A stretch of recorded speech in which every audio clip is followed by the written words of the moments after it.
they discovered a couple of years ago. Just grilled chicken. Getting ready for our lunch. We always have a great lunch here at Pee Wee's with the Optimist Club.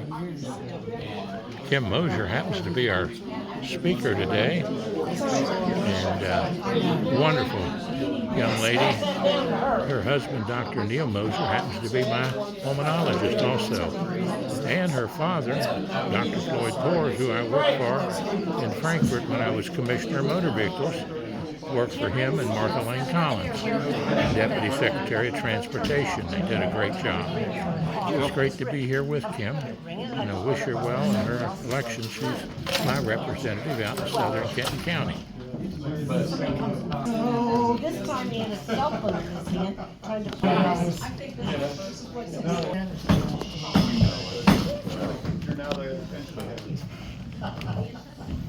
Who would like to say for yeah. Are we ready back there?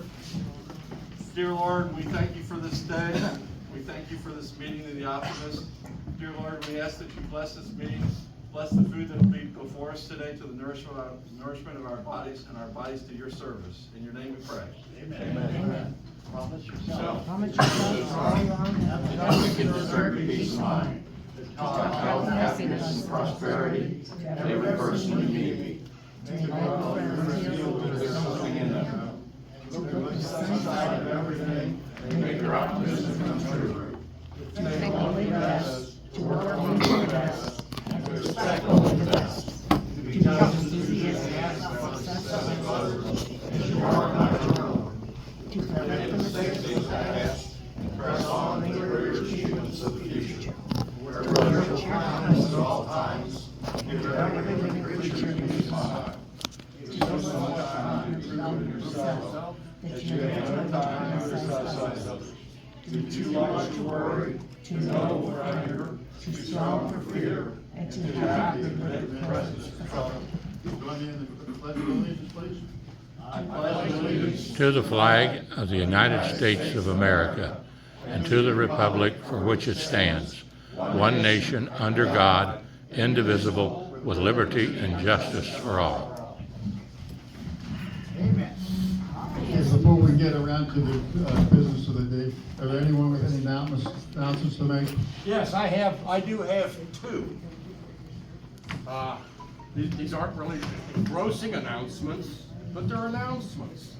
So you might want to give me your undivided attention for just a moment.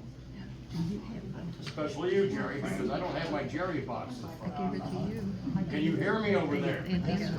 Okay, there are two matters I would like to bring to your attention. One, Jan was kind enough to prepare a nice file box to put hygiene products in that we can give to Homeward Bound. So far, the only products that are in there are the ones that Jan put in there. I have been advised by our distinguished president, who was researching the idea of P&G putting together a package for this. He has just informed me that they're not going to do that. So, if you can stop by everything's a dollar store and pick up some hygiene products, preferably for minorities, black people. I wasn't aware until Jan brought it up that their hair PPO. what? Hair care. Their hair care products are different because of their hair. Now, if you don't have time to stop in, throw $1 my way or $1.25. I'll pick it up for you. But try to get something in here by next week. Next week is the deadline. Can I add to that? Yes, you can add to it right now. So half of the Family Dollar stores and half of the Dollar Tree stores in Northern Kentucky and Cincinnati are going out of business. And those stores are having a half off sale. So they're not only $1 now, they're 50 cents. So go to the dollar stores and get 50% off, and you're doubling your money but that's only about half of them. The one I go to in Erlanger is not part of that deal. So you have to find the ones that are 50% off. Go to them and you'll get 50% off your purchase. Well, Dan, if you want, I'll write you a note so you can get into some of the other. And your dollar go twice as far. Your dollar goes twice as far. By golly, that's right. The math on that is correct.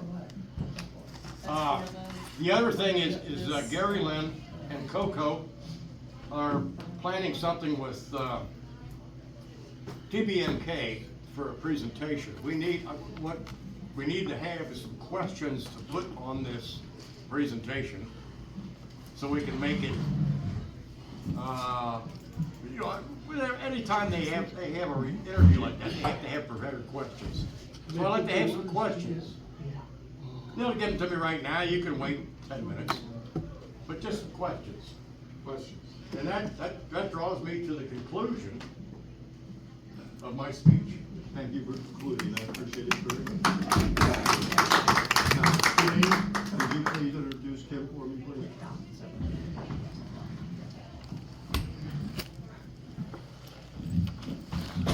I had gel in my knees yesterday, and I understand that.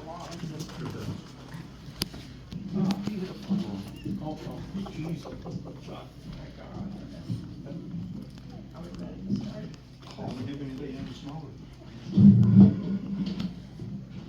Okay, welcome my Optimist friends. My name is Janine Felsmith. I'm past president, currently the secretary and project director of the Optimists of Covington. We meet every Wednesday at 12 noon at Pee-wee's Place at 2325 Anderson Road in Crescent Springs.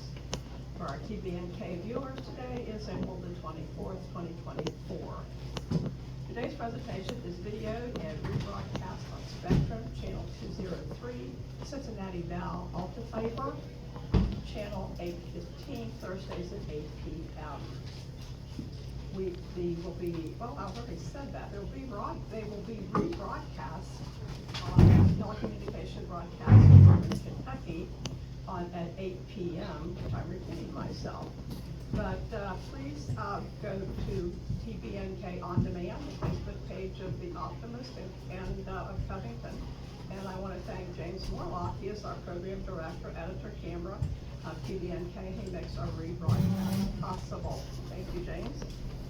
Today I have the honor and privilege to introduce Kim Moser. She's a representative in the primary running for the 64th district. She's an incumbent. I have a lot of here. She has almost a whole telephone book full of how much this lady has been able to do.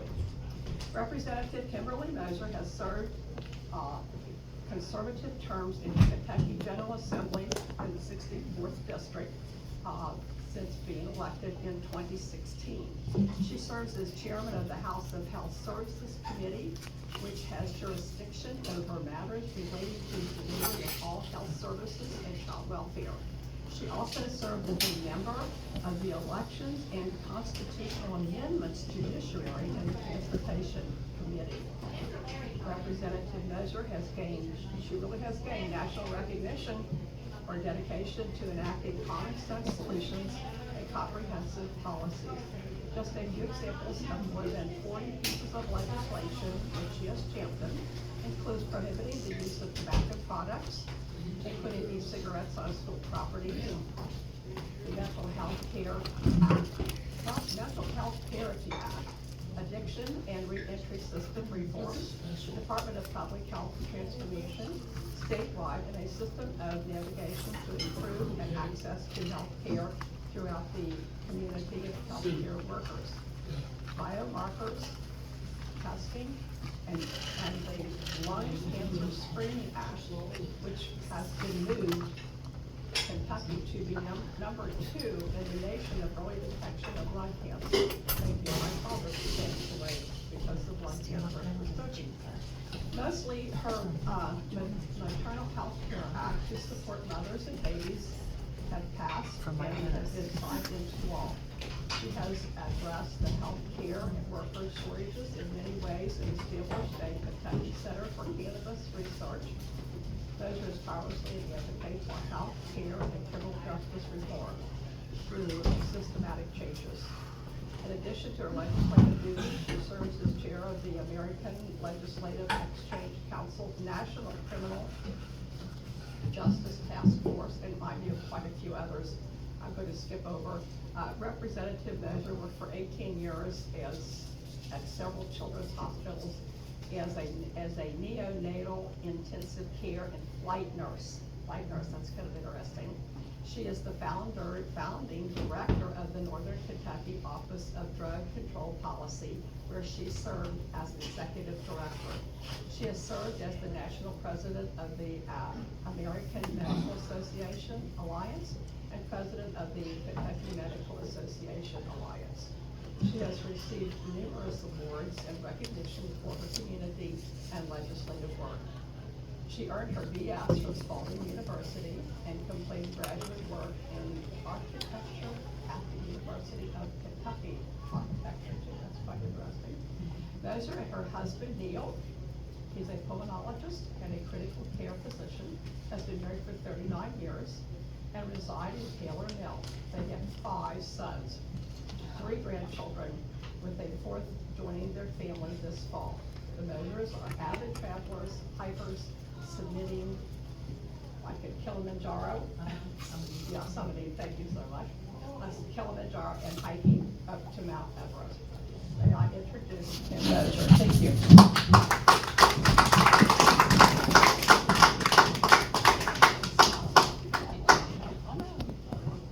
Did you actually climb Mount Everest? We hiked to base camp, so it was 17,600 feet. That's far enough. Yeah. Well, I will say, when I got to the base camp, I said anyone who goes higher is crazy. It was hard. It was hard work. Can you all hear me okay? Do you want me to do this? Yeah, just, Okay, just okay. turn 8 and 7/8. 8 and 7/8. Are we good? Well, thank you so much, Janine, for that warm welcome. Thank you all for having me today. It's always a pleasure to be with you. Thanks to TVNK for filming this and making sure that our community gets to hear from their elected leaders and candidates. I think it's very important. I want to start just by saying how grateful I am. I'm so grateful to have the opportunity to serve where I serve as your state representative. Just being able to think through the issues that we have, talk to my constituents, really find solutions for problems that we hear a lot about. It really is indeed an honor to do that. So, and I'm also very honored to have had everyone's trust and support over the past 8 years. Hopefully I can continue having everyone's support. As most of you know, I work hard to not only protect your rights, but I do look for solutions. I am known for, as Janine said in my bio, convening stakeholders and really making sure that we're working with everyone who has either expertise in a field or in an area.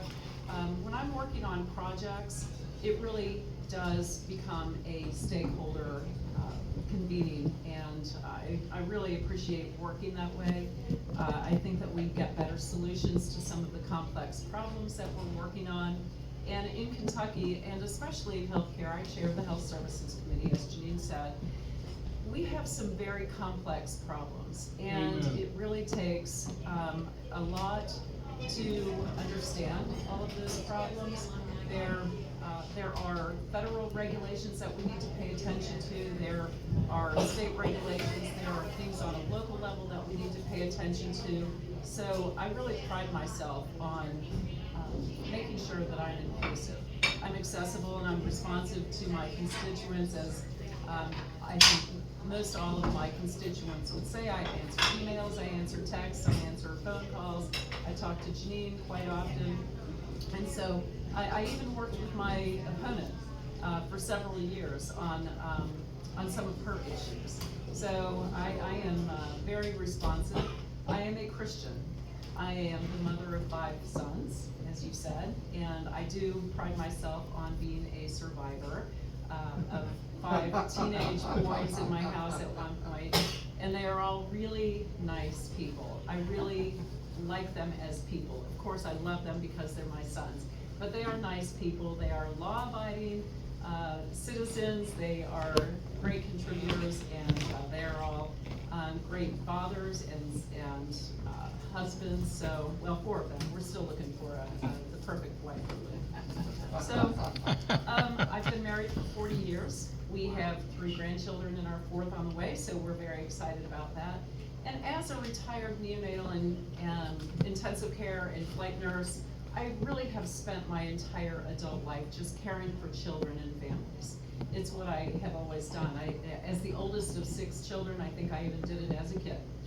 So when I was drug policy director, I cared for individuals and families who were stuck in that cycle of addiction and all the devastation that we see coming with it.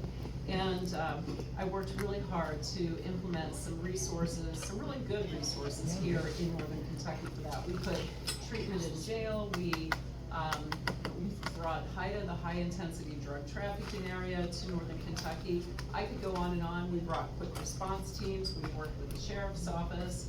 I worked with the drug strike force, and I've done a whole presentation on that, so I won't go into that. My state and national leadership experience really informs what I do on a state level. Like I said, there are sometimes federal restrictions that we have to know about to these complex system changes. And again, I just believe in building great partnerships. I think we get better policy when we work together, when we build those relationships, and I love doing research. I'm very data-driven, and I love solving problems. Probably why I was a nurse and just caring for people, and then the whole architecture thing. I think my brain just works in solving problems and maybe looking at infrastructure. I think we need more transparency in our legislative process. I think that we should vote on one bill at a time and require that we receive a bill in advance if it's coming to the floor for a vote. Probably some of you have heard about the semi-controversial bill, House Bill 470 last year. And so this is an example. This is the transgender bill that you heard so much about. So I support the concept of codifying medical standards, which is no surgery under 18 and no cross-sex hormones. But I want to make sure that individuals get the mental health treatment that they need. It's critical. And so I had actually drafted legislation that did just that. It was 2/3 of a page long. I worked with many of my colleagues on this, and instead they filed a bill that went way, way further than we needed to. It took away mental health treatment. It imposed criminal penalties on a list of about 30 healthcare providers, teachers, you name it. It was unnecessary, and so that was a bill that I voted against because I knew I was going to work on it in the Senate and improve it. All of my colleagues know that I am very detail-oriented. I will fix things, or at least try to, and if I can't, I'll be vocal about what I think is wrong. I felt like there were some unintended consequences coming from that if we didn't fix it, and so that's what I did. It did get fixed in the Senate, but when it came back to the House, instead of concurring in the House like we do with changes that are made in the Senate, which is the final process in passing a bill, it was hurriedly meshed together with 2 other bills in Senate Bill 150. I supported all 3 bills, as it turns out, but I didn't know what was in that bill when it came over. It went to the Education Committee in an emergency meeting, and 6 minutes later it was on the House floor, and not one person had a copy of the bill when they voted on it. I said, I cannot vote on a bill I haven't read. As we've heard repeatedly from our own congressman, we need to read the bill. And so that was my issue with it, not the content. I want to protect children. I want to make sure we do it right, though. I am 100% pro-life. I am pro-Second Amendment. I am fiscally conservative. I have earned the full trust and endorsement of the Kentucky Right to Life, the National Rifle Association, and I align with the NRA on safety and training and gun rights. I have received the endorsement from the Kentucky Chamber and have done a lot to bring business-friendly policies since we have taken over the majority in the House. And very happily, I can announce that I had a 100% rating as of last night with the Americans for Prosperity organization, so I'm happy about that. I was first elected, as Janine said, in 2016 when President Trump helped us overturn the majority from Democrat to Republican in the House for the first time in 95 years. Since then, I'm proud to have been a part of moving Kentucky forward, especially economically. We have put, as I mentioned, some really business-friendly policies in place. We have lowered taxes, putting more money back in the pockets of all of us as taxpayers, but we've also attracted some businesses to Kentucky. We passed right to work and prevailing wage, and we have been so successful that in northern Kentucky, we are now a national distribution hub. That is so good for our region, I have to tell you. To have this notoriety and to be recognized and to function as this very, very important distribution hub, we're getting goods around the nation and around the globe from right here. So be really proud of what Amazon, DHL, FedEx, and some of the other distributors are doing. It's really important that we as legislators keep paying attention to this and bolstering the infrastructure that they need at CDG, our railways, our waterways, and especially our safe roads. We need to pay attention to all of this, and that was one of the reasons why I requested to be placed on the Transportation Committee. I work with a lot of our mayors, I work with all of our mayors, and I will tell you that one of the priorities is, it's right at the top, is roads. And so I just pay attention to all that we need in our communities by working really closely with not just our mayors, but our fiscal court. So, you know, and thanks to all of these business policies, getting back to that, Northern Kentucky is an economic engine for the state, but we don't always get the return on investment that we send to Frankfurt. We send a lot of taxpayer dollars to Frankfurt, and we have historically not always seen a great return. Well, that has changed, and I think we have the right leadership at the table to get that done.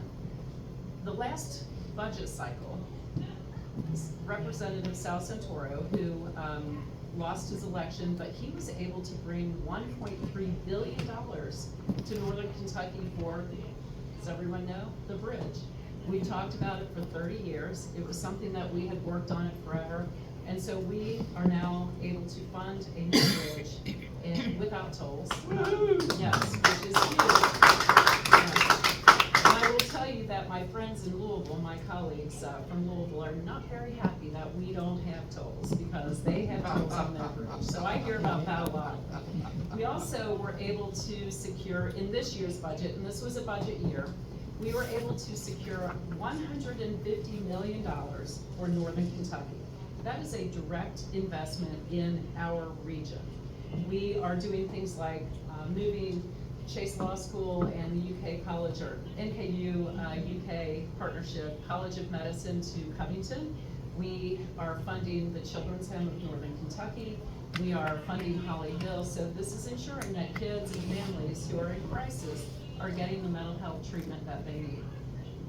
We've also funded things like the Boys and Girls Club and Spark House, which is an innovation center to really generate new ideas for Northern Kentucky.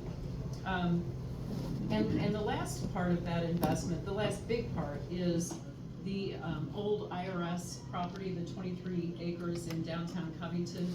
This is all going to help fund the infrastructure, so utilities and sewer and water and all the things that we don't really see, but we have to pay for. So that's very exciting.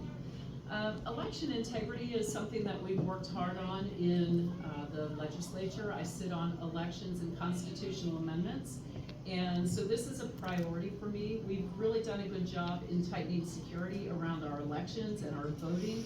Kentucky now requires an ID to vote. And something that you will see on the ballot this year is a constitutional amendment, some legislation that we passed to put a constitutional amendment on the ballot. And so in November, when you go to vote, you will be voting to say whether or not you agree with changing our Constitution to require individuals to be a U.S. citizen to vote in Kentucky. It sounds like, just a very common sense.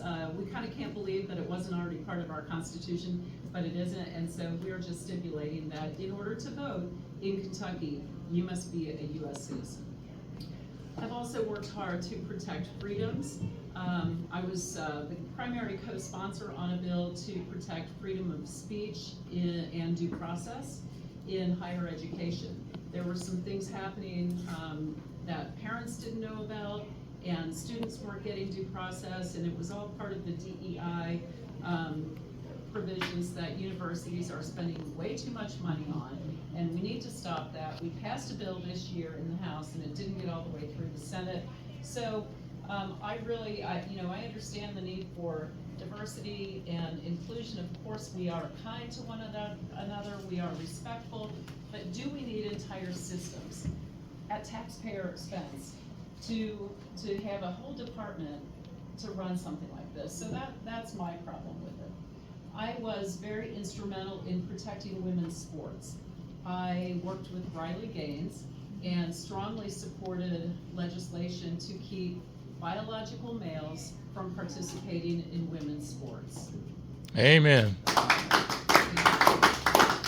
It's really important, yeah. And on education and school choice, we've done a lot of work in the legislature. If you've been following over the last 8 years, we have passed legislation after legislation only to have the Supreme Court shoot it down. They say that it's all about our funding and the way that the Constitution is written, that the funding, public monies can only fund public schools. And so one more constitutional amendment will be on the ballot this year. And it had to come through as legislation, so I wasn't the primary co-sponsor, I was a co-sponsor on both bills. Of course, only one ended up moving through. They basically did the same thing. It put information on the ballot once again for us to the voters to have a voice in whether or not to allow school choice is basically it. Now, we would change the Constitution just to say that public monies can follow the child out of the school.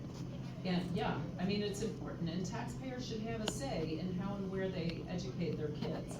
And that's, and it's not to say that we're not going to fund public schools. We absolutely will. It is an essential part of how we better our state, how we educate our children. So I am a huge supporter of school choice, but also our public schools. Since we've been in the majority, we have straightened out the pensions in Kentucky. You probably remember when Governor Bevin came in, that was one of his platforms to cut red tape and to bolster our pensions. The General Assembly, when it was under Democrat control, swept those funds that were intended to pay for the actuarial required contribution for our pensions into the general fund, and it never went to the pensions. And so they were greatly, all of the categories, the teachers, the law enforcement and first responders, our counties, all of the pensions were really, really underfunded. So a big part of our budget right now goes to paying off our pension obligations. We have to do it. We've got to honor the pensions and the retirements that we said that we were giving our state workers and our teachers and our law enforcement. I support law enforcement, I always have. I've worked closely, yes, thank you. And thank you so much for your support, Sheriff. Thanks to, I've always had the support from the FOP and the Kentucky State Police, because they know, and all of our first responders, our firefighters, they know that I understand how critical they are to public safety and just keeping our communities a livable and safe place. Also very important to me is keeping drugs like fentanyl from coming in across our borders and into our state, and we're seeing that more and more. I'm still very involved with the the Northern Kentucky Office of Drug Control Policy Board, and we meet regularly and discuss all of the issues. Kentucky and Northern Kentucky has really made a lot of strides in the past 10 years in putting resources in place for those who are suffering from an addiction, but also mitigating the drugs that are coming in from outside of our borders. And part of that was the HIDA initiative, the high intensity drug trafficking area. And that was a big deal to get here. I worked hard with Mitch McConnell, our great senator, to do that. Healthcare, I could talk for hours, but I won't do that to you. About how I've worked to increase access to healthcare, quality healthcare. Last year, as Janine mentioned, I passed a bill that I didn't think was going to get through. It was called the Momnibus Bill, and it's all about maternal health and how do we support mothers and babies. We found out in the summer, I put together a work group, we found out through our research in working with the Kentucky Perinatal Quality Collaborative and various groups, that pregnancy was not a qualifying life event for insurance coverage. Can you believe that? And so, I changed that. Now moms can get care during their prenatal period when we know that's when we catch bad things. That's how we protect babies. That's how we protect moms. Kentucky has a very high maternal mortality rate. We are number 2 in the nation in deaths in the year following childbirth. It's on par with a third world country, and we needed to do something about it. So we did. And this was a bill that not only changed insurance for moms, but it added a lifeline for moms. It's a psychiatric access program. It expanded a home visitation program. It improves data collection so we can really have good oversight of what we're doing and knowing what's working and what isn't. So that's the really short version of a big bill.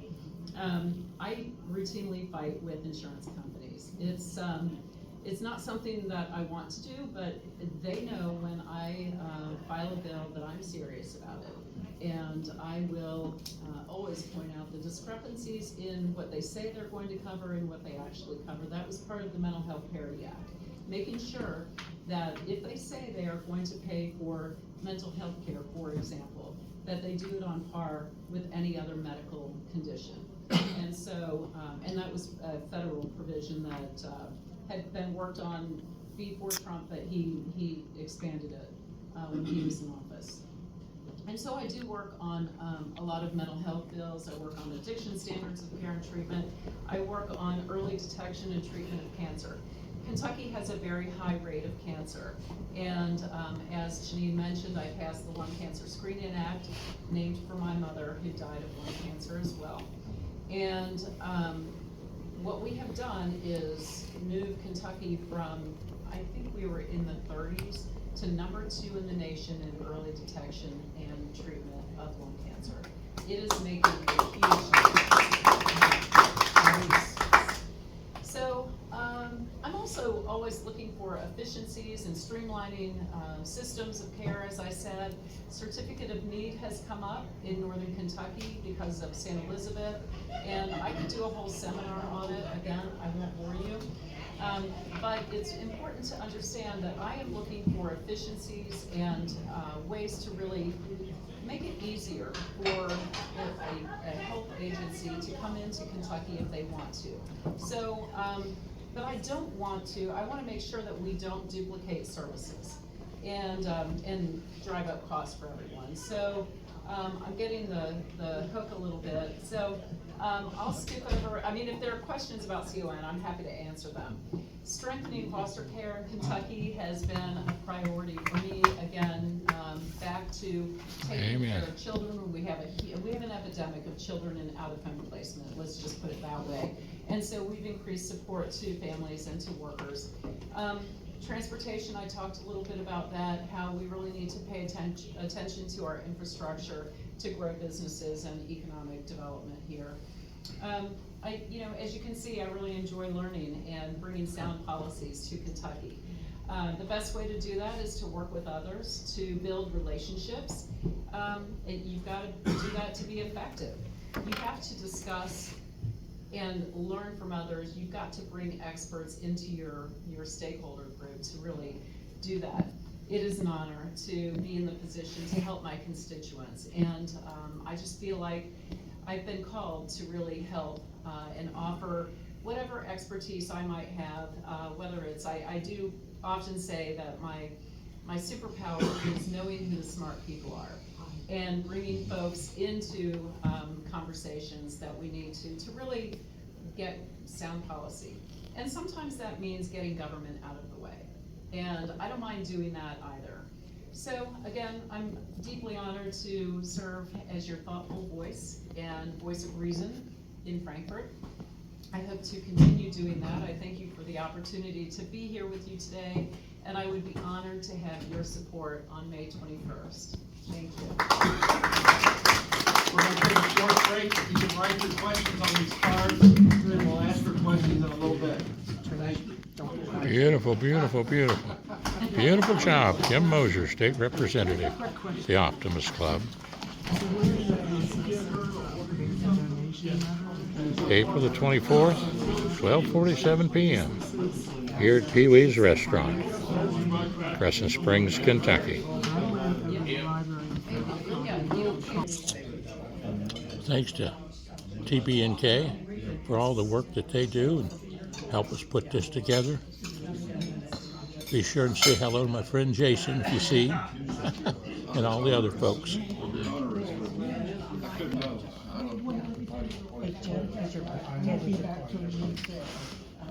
We'll let Jared Moser input that. Quite a few questions here, and I hear that I have 10 minutes. So I will start with something I got a little bit earlier. Why is our infant death rate so high? It is largely due to the drug epidemic that we have in Kentucky. About 53% of the women who die in the first year after childbirth are dying because they're getting insufficient treatment. And so that's one of the provisions that my maternal health bill put in place. We talked about remote patient monitoring and in-home patient addiction treatment, in addition to other things. Postpartum depression, we have a high suicide rate for moms in that first year if they don't get the support that they need. So we have addressed just about all that we felt that we could really get passed in one bill. Are there government agencies that can provide grants or other funding to help us develop our Optimists in Art project and a network of art teachers in Northern Kentucky? I think you're doing a great job in reaching out to the schools and creating those partnerships that I talked about being so important. I can think of a lot of parties who might be interested in helping. The Boys and Girls Club. I think that you're right in partnering with schools. I would just look for those partnerships in the community, and I'm happy to talk about it offline. I think that it's a very valuable project to get involved with, especially because there's so much screen time. Kids have so much screen time right now. So to get back get them back into that creative thinking and creative using their left brain, I think is critical. So medical cannabis rules. So Janine mentioned when she introduced me that I passed a law to implement the Cannabis Research Center. And so that's been my focus on the cannabis use. I want to make sure that we get it right. If we, as legislators, are being asked to approve a medication, which is what we were asked to do, we need research to back that up. And that was what I put in place. Now, the bill that we passed last year to allow for medical marijuana had a lot of regulations, but we had to come back this year and tighten those up just to make sure that there was not abuse or smoking of marijuana, use of marijuana in schools, that kind of thing. So I know that I've met with the mayors in our region to talk about the implementation of this. What is this going to look like? How, what does zoning need to be around this? There are a lot of questions. It's really complicated. there are, the regs are still being written, and it won't be implemented, those regs won't be done, at least until probably the fall. So this is not meant to be implemented until January of 2025, so we've got some time. But yeah, I'm happy to meet with you and talk to you. I can get more details about what that looks like. And I've talked to Charmaine Ruddy and PDS, and we're all trying to get on the same page so that we don't have different rules in different cities. That would be really difficult. Okay, I touched on House Bill 470 and the transgender bill that we talked about, puberty blockers in young children under 18 years old. Janine asks a question about the negatives and the positives. I think that a lot more information is coming out that this is not a good thing for young children, and that we do need to wait. And the medical community is behind this. They are paying attention to research and what's happened in other countries, and so I think it's appropriate to say we need to wait. We need to wait for surgery, and we need to wait for any sort of permanent, potentially permanent cross-sex hormones, and just give the kids who are suffering with gender dysphoria the treatment that they need so that they have a chance to outgrow this. 90% of kids outgrow this. This is not something that we need to rush into. We just need to give them time and listen, work with their parents. I mean, this is a parents' rights issue as well. We need to work with their parents and make sure that they're getting accurate information. I think that answers all the questions. Where does Kentucky stand on this medical issue? That's exactly what we did. Okay, certificate of need question.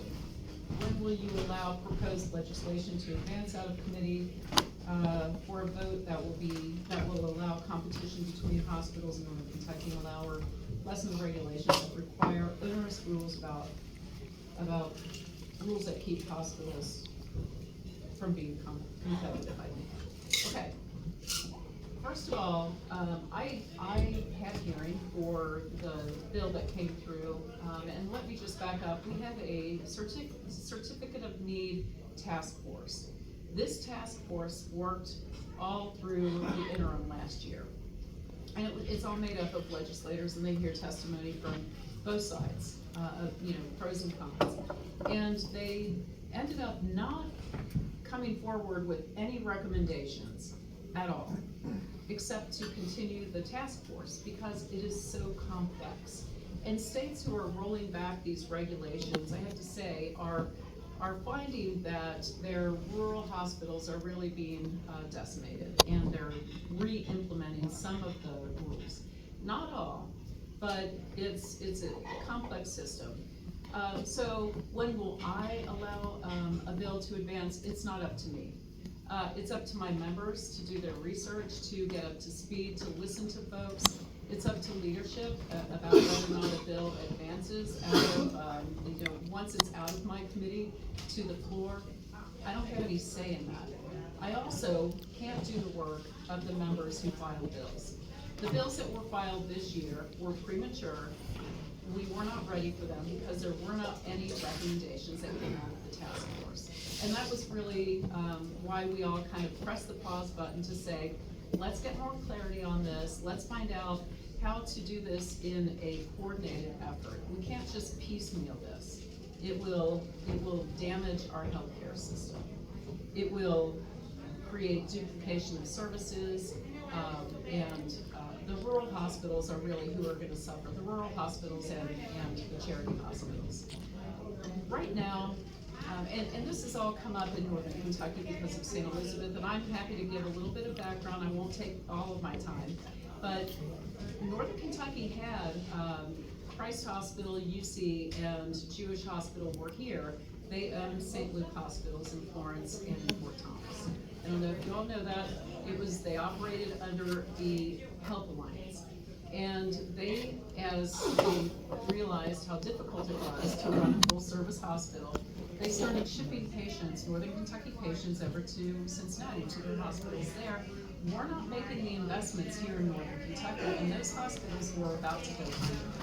St. Elizabeth didn't have to, but they bought those hospitals, not to create some sort of monopoly, but to make sure that there was still a hospital presence in Florence and Fort Thomas. Otherwise, you know, we wouldn't have a hospital in those areas. So that's just the history of what happened with Christ and UC and Jewish being here. They gave up their CON. I don't know exactly why. I wasn't part of it. I'm not part of St. Elizabeth. So I don't have the, you know, the inside scoop on why that happened. But I do know that St. Elizabeth has about 60% of the market share in healthcare. So that means nearly half of Northern Kentuckians are going across the river or elsewhere for their health care. So we do have a choice. We do have competition. And the last thing I'll say, without really getting into all the different pay forms that we have, but healthcare is not a free market enterprise. It's not like going to the corner store. You can't just go and pay for your x-ray. We have Medicaid, Medicare, insurance, negotiated rates. We have fee-for-service. We have 340B. I could go on and on. I know all about all of those systems, and it creates a very unlevel playing field. So right now, rural hospitals are reimbursed at about 60% on the dollar for their services. And those are, you know, rural and charity hospitals. If those hospitals have competition from someone who is simply coming in to set up like an imaging center or a high-profit surgery center, they will go under because they can't make ends meet. Either that or taxpayers will have to make up the difference. And I don't think anyone here wants to do that. So this is a system that protects charity care. We can look for efficiencies, and we can streamline things and make it easier for folks who want to come in from out of town or, you know, outside agencies to set up shop. That's fine, but not many agencies are looking to come in and set up a full service hospital. So One more question. Yeah. Mm-hmm. Yeah. Oh, one more question. Okay. All right. If you've already heard about school choice, we just paid our income taxes. Can I talk about taxes? So in Kentucky, we are working on tax reform. We have reduced our personal income taxes, well, corporate and income tax, or personal, back in 2018, I believe, was the first time we did this. Maybe it happened in 19. We went from a 6%, you know, regular tax to a 5% flat tax. And ever since then, we have passed legislation to set a trigger if we meet certain revenue metrics, markers, to allow us to decrease the personal income tax by 0.5%. We are currently down to 4% personal income tax in Kentucky, with the goal being 0. We have had to, we haven't increased sales tax, but we've broadened it to services, thinking that we can capture tourism dollars and that sort of thing. So that's what we're doing on taxes. This year, because we're being so careful to make sure that we're hitting those revenue markers, we were not able to reduce it another half a percent, which would have happened next year to 3.5%, because we didn't meet the revenue markers. And so until, you know, we're just giving our state time to generate enough revenue to offset any sort of tax reduction, just so we don't get ourselves in trouble. So, okay, well, One minute for closing remarks. Okay, all right. Well, I just really appreciate all of the attention that you all pay to these issues. I appreciate the questions, because it helps me really think through what's important to you, how can we work on this. All of the initiatives that I talked about today are something that we can meet in the middle. It's not, I mean, a lot of times there are times to really plant your heels firmly in your principles 100%. But sometimes, we have to work with others to make something work realistically. And, that's what I'm trying to do. I'm trying to be that voice of reason and common sense in Frankfurt. So, thank you all so much. I really appreciate the opportunity to be here with you today.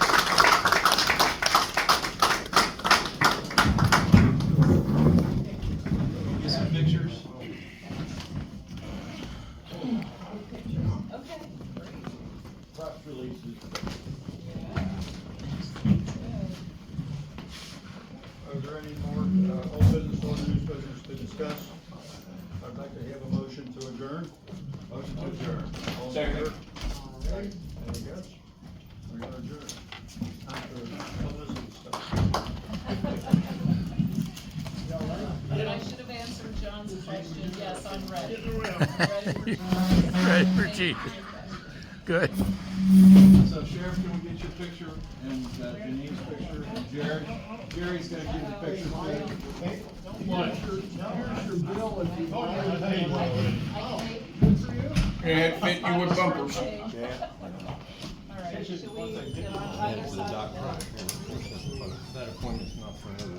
Let's get one of the guys on each side of the Did you take any lump dinners or anything? Thank you. Jerry. No, at our age, they worry more about prodding than when you're like a young kid. What do you want him on the other I want one of the side? guys on the outside. Because- Sheriff, Okay, can you he put it on wants the to be outside? on the, Jerry. Oh, that's right. It was minor, but nonetheless. There you go. You got it. That's perfect. Now, Sheriff, come over. Where did you hit? Come over, give her a hug. Right there? Okay. That's where the bulk of it is. I don't like to see that. But you didn't break any bone. Good. Good. I Tried to break my fall too, because I remember stepping out with the left leg, Yeah? wound up hitting my knee. Anyway.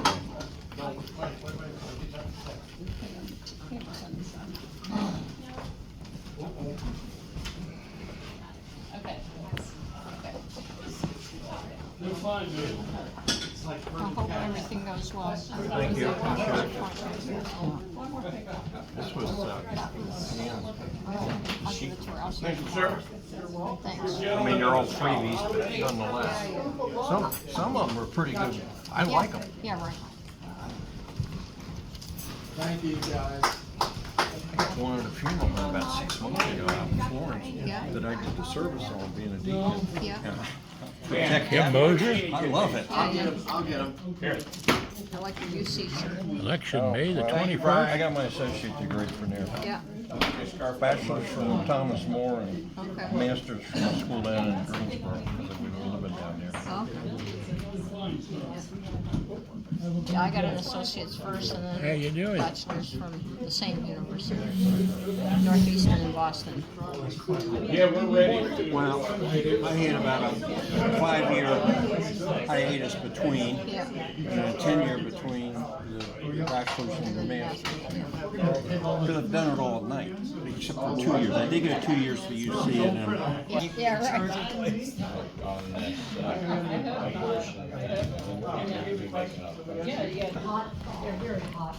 Let's see if you can get both of us in there. I have my phone. Well, I tell you what, Fall off and they say, what are you looking for? I said, life "Highlights." has many travels. And having spent the previous 30 days, That's a traffic. just this last month in the hospital, coming home, having another fall, taking a nosedive into the cedar chest. You need to stop doing that. I need to stop doing that. Hey, but they did do a CAT scan on my brain down in the emergency room, and And I you got, still have one? I got the, in fact, I looked at it and it was all clear, and I said, well, is this the CAT scan? They said, yes. I said, well, I guess it's the truth, there's nothing in there in the brain. I don't believe it. All right. But anyway, we had fun. Now, why am I here today? My wife says, John, you're not supposed to be up and moving around. And I said, well, Kim Moser's gonna be speaking at the Optimists Club, which I belong to. And I said, I have just got to be there and film this because she is a superb legislator. Now, I'm speaking with a little bit of experience here. I mean, I was Commissioner of Motor Vehicles for the state of Kentucky. I was superintendent of education for the state of Kentucky, the last elected one. And I spent 3 years with Congressman John Breckinridge, and there goes Janine walking by, who's my great friend. And what did I learn through doing all of that? I learned a great deal from her father, who was Secretary of Transportation for all of Kentucky. But most of all, he was my doctor for many years. It just so happens her husband, who is right now, I'd say the smartest move she ever made was Neil Moser. Because the smartest move I ever made was June Diamond Stephenson. And she knows that's true too. But now, the smartest move Neil Moser ever made was Kim Poore Moser. And the people out there voting all across northern Kentucky and her district, she happens to be my representative in my district. And so I can say this, she has done a superb job, excellent job, from the business of learning all the issues and studying them and getting the contacts about them from all the sources possible before she activates on things. That's what a legislator is. That's a true legislator for the people. She represents the people of her district and of the Commonwealth of Kentucky. Now, I got a little niece that's running too. Thank you, John. Now, I'm not asking for endorsements in this interview, but I am saying she's a very smart young lady, and she called her That's Uncle gonna be- John. Yeah, that's gonna be a tough race. That's a We've got tough two- race. We've got two really good candidates. Got but, two yeah. candidates in the Republican Party running, but she happens to be my niece, and her name's Julie Jaddock. She happens to be the daughter of my sister, Mary Ruth Robinson Stephenson, who's still at 87, the greeter at Walmart in Carrollton, singing songs to everybody that comes in there Oh my gosh. to the place. So I just have to do this. Everybody loves somebody sometime.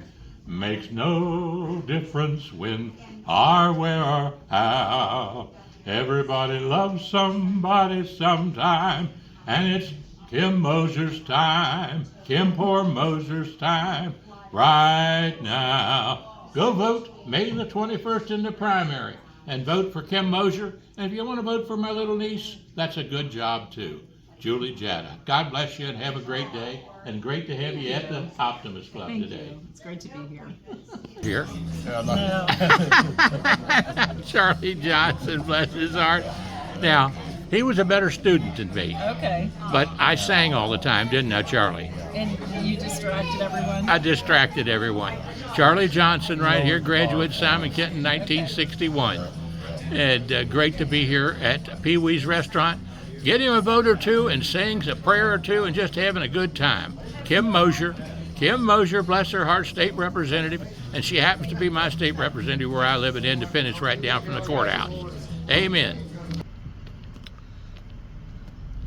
Pee Wee's Place, 341-4977. Travels with Dr. John Stephenson on YouTube and Facebook, 859-750-0000. Email address, small j, small s, 750-0000 @gmail.com. www.begottenson.com. www.godsbiz.com.